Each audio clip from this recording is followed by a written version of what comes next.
Welcome to Girls Can Do Anything Camping Edition, where we encourage women to just give it a crack.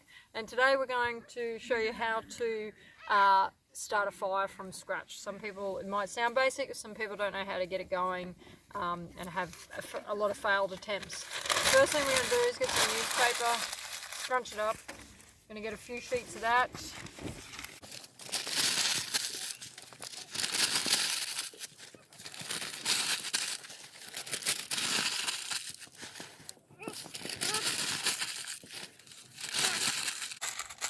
Okay, if you can get some firelighter stuff, this stuff's only like $2 from like Woolies and Coles.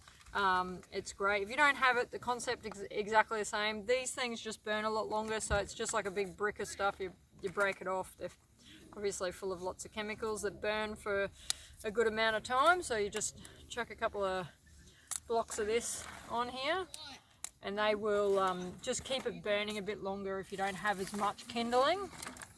And then you start with all your small kindling. So the best thing you want to do is try and make a bit of a teepee with your sticks. So you need to have some oxygen going under it. So you don't want to just pile it all on without any oxygen being able to get in and around the fire.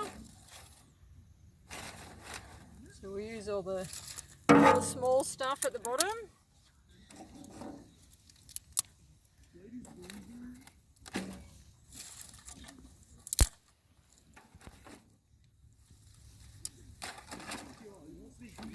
Alright, and then we'll get some a little bit thicker,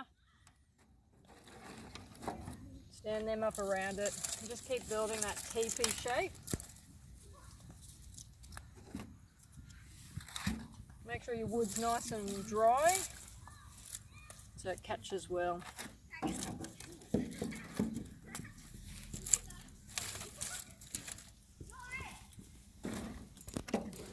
Alright, and that's pretty much it. And then as that catches, you're going to see that it's going to catch well and truly.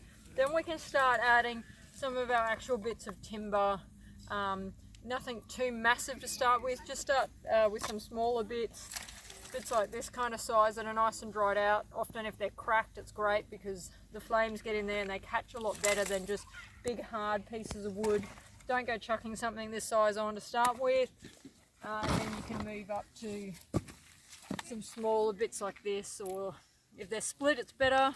The bark on them will act as a bit of a retardant and it won't catch as well, so even strip some of the bark off, and if you've got a small axe to cut it through the middle, even better. So now we just light it in a few spots around the edges, and you'll see that it'll take off quite quickly.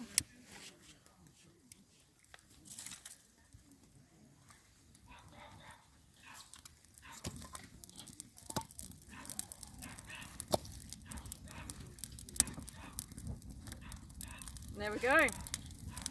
Got a bit of a camping kit happening. Buy yourself a pair of these fire retardant gloves, which are great.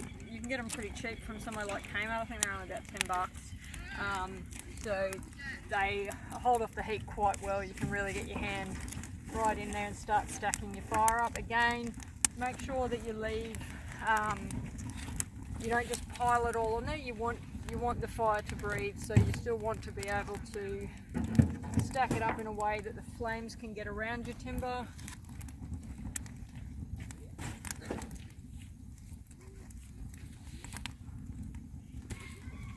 I think we've got a good fire going there. What do you kids reckon? Good. Good. Yeah. Yeah. Good. Good.